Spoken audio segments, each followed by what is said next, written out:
남편과 이혼 소송 진행 중이라서 전후 사정은 자세하게 적을 수 없습니다. 앞이 캄캄하고 저와 아이의 미래가 보이지 않아 답답한 마음에 사연을 보내게 되었어요. 저와 남편은 34살 동갑내기 부부로서 3년 전에 결혼했습니다. 남편이 연애 때부터 정말 무던한 성격이었고 제 말이라면 껌뻑 죽는 사람이에요. 남편의 키가 크거나 외모가 뛰어난 것도 아니고 현재 직장에서 연봉도 제가 더 높을 정도로 빼어난 구석이 있는 사람은 아니지만 연애하기 전 1년 동안 저를 좋아한다고 따라다녔고 한결같이 저만 생각해주는 모습 때문에 결혼을 결심하게 되었습니다. 제 말 잘 듣는 이런 남자랑 살면 남편 때문에 속 썩을 일 없을 거라고 생각했고 제가 성격이 좀 드센 편이라서 저를 맞춰주는 사람을 만나야 잘 살 것 같더라고요. 그렇게 남편과 결혼을 했고 시댁 형편이 저희 친정에 비해 좋은 편이 아니라서 신혼집은 저와 친정부모님이 준비를 했고 남편과 시댁에서 혼수를 맞춰서 들어왔습니다. 보통 이런 식으로 한쪽으로 기울어진 결혼을 하면 시댁 쪽에서 며느리 눈치를 보는 경우도 있다고 하던데 저희 시어머니는 전혀 그런 거 없으셨죠. 신혼 초부터 제 길을 죽이려고 하시는 건지 우리 집에서 2시간 반 걸리는 지방에 있는 시댁으로 주말마다 내려오라고 부르셨고 사소한 집안일을 시키거나 잔소리도 엄청 하시더라고요. 이제 보니 전부 시어머니 본인이 시집와서 당했던 시집살이를 저한테 대물림 하시려고 그러셨던 것 같은데 처음에 몇 번 장단 맞춰주다가 너무 유치하고 우습게 느껴져서 어머님이 뭐라 하거나 말거나 신경도 안 쓰고 살았네요. 남편은 결혼 전에는 제 말만 듣고 제가 하자는 대로 하는 모습이 좋았는데 결혼하고 나니까 그냥 물러터진 홍시 같은 사람이었습니다. 제가 뭐라 잔소리를 해도 제 앞에서만 알겠다고 대답만 하고 자기 엄마가 싫은 소리를 해도 그냥 그러거나 말거나 별 신경 안 쓰고 살더라고요. 어떻게 보면 정말 속 편하겠다 싶을 정도인데 저를 잡아먹으려고 드는 시어머니 사이에서 중간 역할을 해줘야 하는 남편이 전혀 그런 모습이 없으니까 답답했습니다. 지금 생각해보면 남편이 자기 엄마를 잘 말려주기라도 했으면 이혼까지 하게 되는 일은 없었을 것 같은데 이제 와서 그런 생각이 다 무슨 소용이겠어요. 그래도 시댁과 꽤 멀리 떨어져서 살았기 때문에 시모가 저희 집에 쳐들어오는 일도 없었고 저도 평소에는 남편만 보내고 명절에나 한 번씩 내려갔기 때문에 버티고 살았던 거지. 시댁 근처에 살았다면 반년도 못 버티고 일찌감치 이혼하고 도망갔을 겁니다. 제가 아이를 가졌다고 했을 때도 잘했다 고맙다 수고했단 소리 한 번 한 적 없으시고 아들이니 딸이니 그것부터 물어보시더라고요. 아직 모른다고 대답했더니 왠지 딸일 것 같아. 너는 평소 하는 행동으로 봐서 아들 낳을 체질은 아니다. 라는 말씀을 대놓고 하셨습니다. 물론 저는 아들이건 딸이건 아무 상관없죠. 아들은 아들이라서 예쁘고 딸은 딸이라서 예쁜 거 아니겠습니까? 요즘 세상의 대를 이어서 반드시 아들을 낳아야 하는 것도 아닌데 어차피 남편과 둘째까지는 계획하고 있었기 때문에 아이의 성별은 아무것도 중요하지 않았습니다. 하지만 어머님은 처음부터 아들 노래를 부르시던 분이라서 저렇게 말씀하시는 의도가 뭐 하나라도 제 흠을 잡고 욕을 하시려고 한다는 걸 잘 알고 있었어요. 기분은 나쁘지만 그때도 한 귀로 듣고 한 귀로 흘려버렸고 몇 달 후 어머님의 바램과는 다르게 뱃속에 제 아이는 아들이더라고요. 그때도 손자라고 기뻐하시는 게 아니라 요즘 세상에 딸을 낳아야 이쁘다면서 딸 바보라는 말도 모르냐고 핀잔을 주셨습니다. 원래 성품이 저런 분이라는 걸 알았기 때문에 어머님이 그 정도 뭐라 하시는 건 화도 안 났어요. 아이 가졌을 때부터 지금까지 뭐 하나 시댁에서 용돈이나 영양제 하나 보내주신 적 없고 고생했다는 칭찬 한번 들어본 적 없습니다. 오히려 제가 아이 용품 사는 걸 못마땅하게 여기시고 사치 부린다고 하시고 태교하다가 답답한 마음에 친정부모님과 제주도 3박 4일 여행 갔다 온 걸 가지고 산모가 조심할 줄 모르고 생각이 없다는 소리를 하면서 어떻게든 한 번이라도 더 제 욕을 못해서 안달이셨죠. 저는 고부 갈등을 드라마나 영화로만 봤기 때문에 원래 다 이 정도 하고 사는 줄 알았어요. 저희 친할머니는 정말 좋은 분이시고 지금까지 한 번도 저희 엄마한테 잔소리 하신 적도 없는데 우리 할머니가 특이한 거고 원래 시어머니들은 전부 다 사납고 며느리 괴롭히며 사는 줄로 알고 있었죠. 뱃속에 아이가 있을 때도 저 정도였는데 제가 아이 출산하는 날에도 병원에 입원해서 진통하고 있으니까 빠르게 순풍순풍 못 낳느냐고 폭언을 하시는 분이 저희 시어머니입니다. 시부모들이 병원까지 올라오진 못했고 남편이 중간중간 상황 보고하려고 전화를 했었는데 시어머니 목소리가 얼마나 큰지 남편이 옆에서 전화를 받으면 그 소리가 다 들리더라고요. 꼬박 하루를 진통을 하다가 결국 산부인과 의사의 판단으로 응급제왕절개 수술을 하게 되었고, 그렇게 아이를 낳고 난 뒤에 시부모와 영상통화를 할 때도 고생했냐는 말이 아니라 너는 왜 그 쉬운 애 하나를 못 낳아서 수술까지 하냐면서 돈이 썩어나냐 하셨어요. 안 그래도 수술하고 거동도 불편한 상황에 시어머니의 그런 소리까지 들으니까 너무 스트레스 받고 힘들어서 남편에게 다시는 당신 엄마 전화를 나한테 전해주지 말라는 말까지 했습니다. 아이 출산하기 전 산후조리원은 제 돈으로 제가 알아서 예약해놨어요. 친정엄마랑 둘이 알아보고 저희 집에서 멀지 않은 곳들 중에 가장 시설도 좋고 산모들의 평이 좋은 곳으로 꼼꼼히 사전답사까지 마친 후에 결정했습니다. 당연히 시부모님 돈 한 푼 들어가지 않았고 제 돈으로 알아서 결제까지 마쳤었죠. 그런데도 제가 출산 후 산후조리원 들어가 있다는 걸 알게 되신 시부모님은 누워있는 제게 연락하셔서 세상 천지에 산후조리원 들어가는 건 한국 여자들밖에 없다며 돈지랄도 여러 방법으로 한다며 못마땅해 하셨습니다. 어머니, 제가 어머님한테 돈 보태달라 한 적 없잖아요. 그냥 제 몸은 제가 알아서 할게요. 저한테 신경 좀 그만 쓰셨으면 좋겠어요.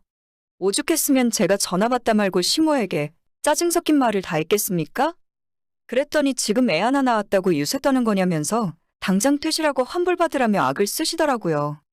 그러거나 말거나 어차피 조리원은 면회도 안 되는 상황이라서 저를 억지로 끄집어낼 것도 아니니까 나중에 추석 때나 내려가겠다 하고 시모 전화를 끊어버렸죠.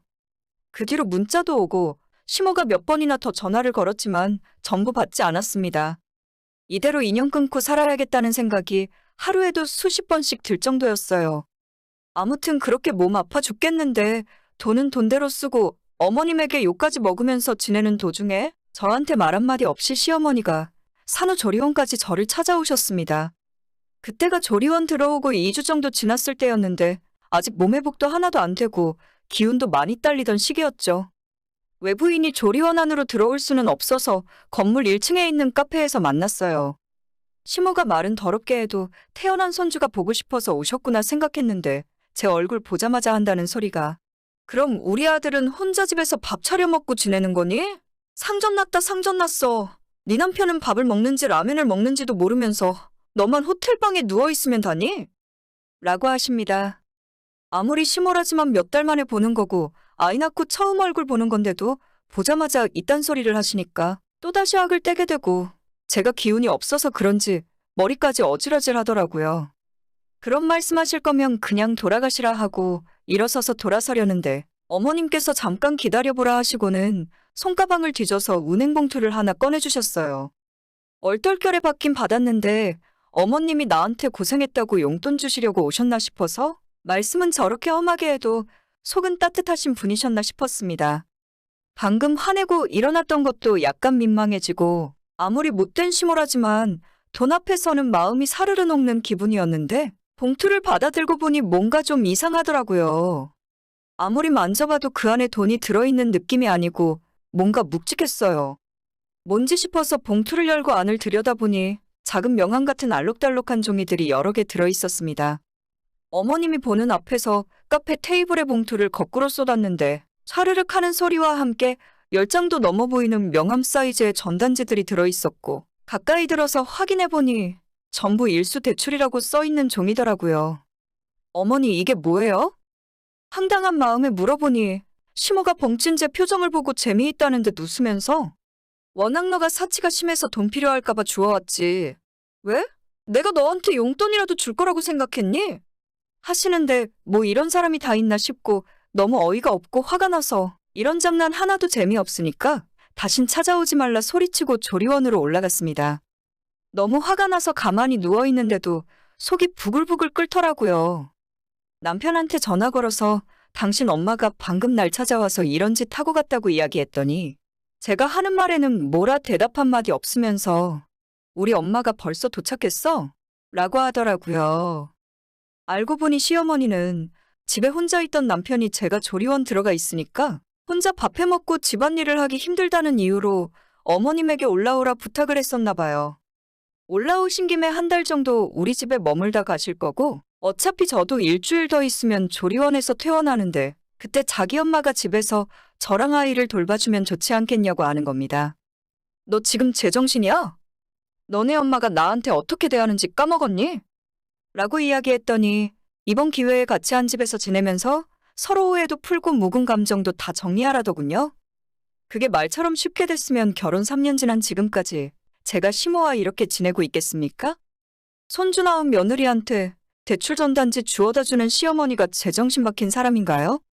나는 너네 엄마랑 한 집에서 도저히 못 있는다고 당장 내려가시라고 하던 내가 퇴원하기 전까지 내 눈앞에서 안 보이게 하라고 했는데 시모가 그 이야기를 전해 듣고는 자존심 싸움을 하려는 건지 자긴 한 달 동안 아들 집에서 지낼 거고 절대 안 내려갈 거라 하더군요.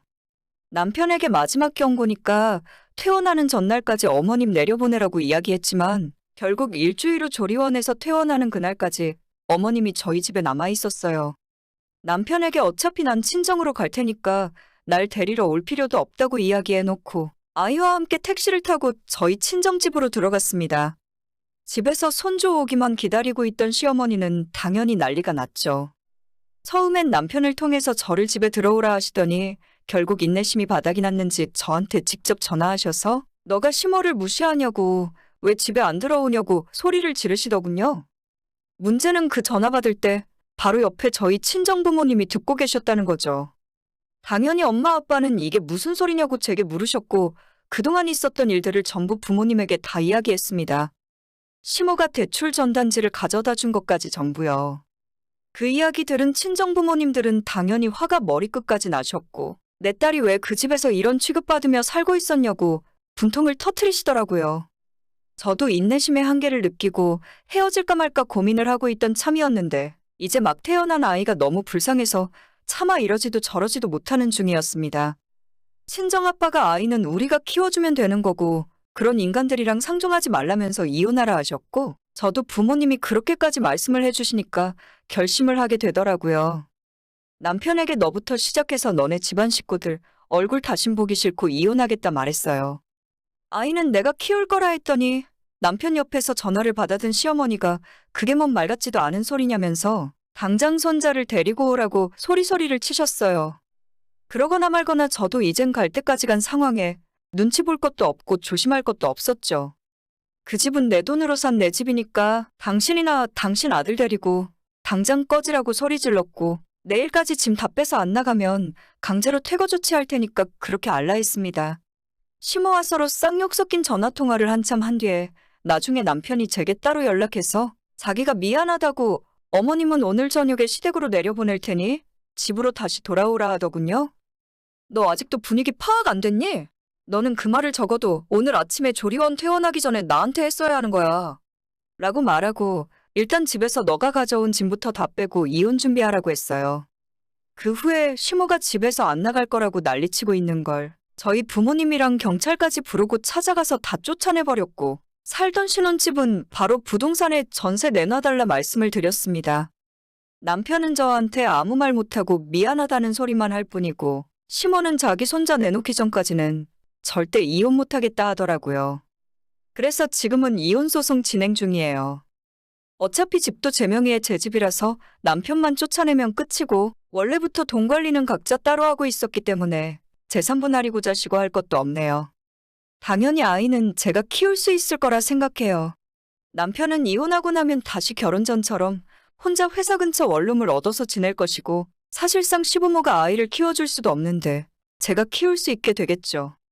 당분간은 친정에서 부모님과 함께 살면서 도움을 받을 생각입니다. 남편에게 양육비까지 다 뜯어낼 생각이고 시모한테는 전화로 욕 들어먹었던 거 전부 녹음했다가 모욕죄로 고소장을 날렸어요. 변호사님 말에 따르면 전화로 한 이야기라 처벌까지는 받지 않을 것 같다 하시는데 시모 나이 60평생 고소장을 받아본 적은 처음이겠죠. 남편 착한 거 하나 믿고 결혼했는데 시모가 전할리를 칠 줄은 누가 알았겠어요? 무식해도 정도가 있지. 자기 아들 신세 망치는 건 본인이라는 걸 왜 자기만 모르고 있을까요? 34살에 갓난 아이 키우면서 졸지에 이혼녀 딱지 달게 되니까 제 기분도 마냥 좋지만은 않은데 지옥 같은 시모에게서 탈출한다고 생각하니까 이제 좀 숨통이 트이네요. 빨리 다 마무리하고 아이에게만 집중하고 싶네요. 저희 부모님들이 저런 사람이 아니라서 얼마나 다행인지 모릅니다. 오늘의 제 이야기는 여기까지입니다. 구독과 좋아요, 알림 설정 부탁드립니다. 다들 행복하시고 좋은 하루 보내시길 바랍니다.